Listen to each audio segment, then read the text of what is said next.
Tonight you will lie down in the dark, close your eyes, and your brain will betray you. It will replay the conversation you had 3 years ago. It will narrate every mistake you made this week. It will invent problems that do not exist yet and then solve them badly for 2 hours, while your body stays completely still. And somewhere around midnight, you will stare at the ceiling and ask yourself the same question millions of people ask every single night. Why can't I just fall asleep? The answer is far stranger than you think. It does not start in your mattress. It does not start in your screen. It starts roughly 70,000 years ago in the dark, on the ground, with something in the shadows that wanted to eat you. Your body has not gotten the memo that the predators are gone. Here is what sleep actually is. It is not rest. That is the thing most people get wrong. Sleep is a controlled vulnerability. Every time you close your eyes, your brain makes a calculated gamble. It shuts down your conscious defenses, drops your muscle tone, limits your mobility, and hands control to a process you cannot supervise.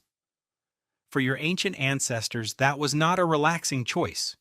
It was a life or death risk. Every single night. Matthew Walker, a neuroscientist at UC Berkeley, and author of one of the most cited books on sleep science, has spent decades studying what happens when you cannot sleep. What he found is that the brain does not simply fail to fall asleep. It actively, aggressively resists it under certain conditions. And those conditions were written into your nervous system long before civilization existed. Go back far enough, and your ancestors slept in ways that would seem bizarre to you now. They did not sleep in one long 8-hour block. Research by Jerome Siegel at UCLA studied 3 pre-industrial societies in Tanzania, Namibia, and Bolivia who had no exposure to electric light. None of them slept for 8 hours straight. Most of them fell asleep several hours after sunset. Most of them woke naturally before sunrise. And here is the part that matters. Almost none of them reported insomnia, not because their lives were easier, because their nervous systems were still calibrated to a world the rest of us have left behind. Your brain has a biological clock called the circadian rhythm. You have heard this word before, but you may not know what it actually does. It is not just a sleep timer, it is a full-body coordination system. At certain times of day, it raises your cortisol levels to alert you. It lowers your core temperature to prepare you for sleep. It triggers the release of melatonin when light fades. It synchronizes your immune system, your digestion, your heart rate, your memory consolidation. Everything runs on this clock. The problem is that your clock was designed for a planet with only one light source, the sun. When the sun went down, the world went dark and your melatonin rose. When the sun came up, light entered your eyes, and your melatonin dropped. The system was elegant. It had worked for millions of years. Then in 1879, Thomas Edison changed everything. And your circadian system has been fighting it ever since. Artificial light, especially blue spectrum light, tells your brain it is still daytime. Your photoreceptive cells in the retina, specifically a type called intrinsically photosensitive retinal ganglion cells, send a direct signal to a structure called the suprachiasmatic nucleus in your hypothalamus. This is your master clock. And when it detects blue light, it suppresses melatonin production and delays your sleep onset. Your phone is not just distracting you, it is literally lying to the oldest part of your brain about what time it is. But blue light is only part of the story. Because even people who do everything right, who dim their screens, who go to bed at the same time every night, who sleep in a cool, dark room still lie awake. And the reason is something that researchers call hyperarousal.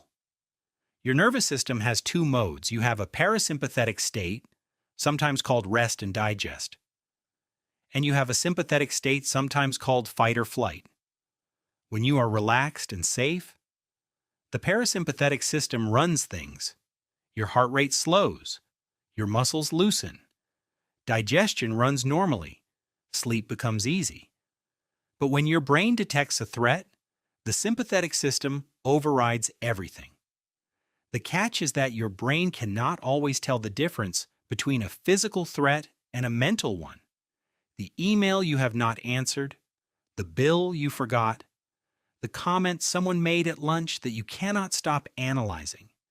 Your brain processes all of these through the same threat detection circuits that would activate if a predator was circling your camp. The amygdala, an almond-shaped structure deep in your brain responsible for processing fear and threat, does not distinguish between a lion and a deadline. It fires the same alarm, and once that alarm fires, your body does what it was designed to do. It wakes up. This is why stress is the #1 cause of acute insomnia worldwide. Researchers at Harvard Medical School have documented what they call conditioned arousal, a process where the bed itself becomes a trigger. If you lie in bed awake long enough, your brain begins to associate the bed with wakefulness. The moment you lie down, your nervous system remembers that this is where you stare at the ceiling, and it prepares accordingly. It is a learned response. The very place you go to sleep becomes the place your brain least expects it. This is why one of the most counterintuitive pieces of advice from sleep medicine is to get out of bed if you cannot sleep. Not because lying there is dangerous. Because your brain is more powerful than your intentions, and it will win. Now go deeper. Because the story of why you cannot sleep is not just about your brain. It is about something older. Something that kept your ancestors alive. Researchers at Duke University studying sleep in great apes found that chimpanzees, our closest living relatives, sleep differently depending on their social position. Lower-ranking chimps sleep lightly, wake often, scan their environment more. Higher-ranking chimps sleep deeply and wake less. The reason is obvious once you see it. If you are not at the top of the hierarchy, the threat level is higher. Your brain keeps one eye open, literally. Human beings are social animals who spent most of evolutionary history in small bands where social position mattered enormously. Being rejected from the group was not just painful, it could mean death, no shelter, no shared food, no protection from predators. This means your brain maps social threat onto physical threat. When you feel like you said the wrong thing, when you sense that someone is angry with you, when you feel behind, inadequate, exposed, your threat detection system fires the same signals it would fire if there was a rustling in the bushes. And at night, when there is nothing to distract you, those signals have all the space in the world. You lie down and your brain performs its threat assessment. Is the group safe? Are you in good standing? Are there dangers you have not prepared for? And because the modern world gives your brain an essentially infinite supply of potential threats, many of which have no resolution available before morning, it keeps scanning. It keeps you awake. Because staying awake when there is a threat kept your ancestors alive. Your insomnia is not a disorder. It is an ancient survival system running in an environment it was never built for. Understanding this will not fix your sleep tonight, but it will change how you relate to the sleeplessness. The racing thoughts are not broken thinking. They are a brain doing its job, cataloging threats, preparing responses, keeping you viable in a world it still believes is dangerous. The wakefulness is not a failure, it is your nervous system, tens of thousands of years old, still doing exactly what it was built to do. The real problem is not that your brain is keeping you awake. The real problem is that it cannot tell the difference between a lion that will kill you and a meeting that will not. There is something worth sitting with here. Every night you lie down in a temperature-controlled room on a surface designed for sleep, with more safety and security than any human being in the entirety of history had access to. And your brain scans the darkness anyway. It listens for footsteps. It rehearses conversations. It calculates risks. Because deep inside the architecture of your mind, beneath the apps and the deadlines and the quiet of your neighborhood, there is an ancient watchman who has never been relieved of duty. Tonight, when you lie down and your thoughts start to spiral, you are not broken. You are old, older than language, older than agriculture, older than the walls around your room. You are just a very ancient animal, lying in the dark, waiting for a dawn that your brain is not yet sure will come.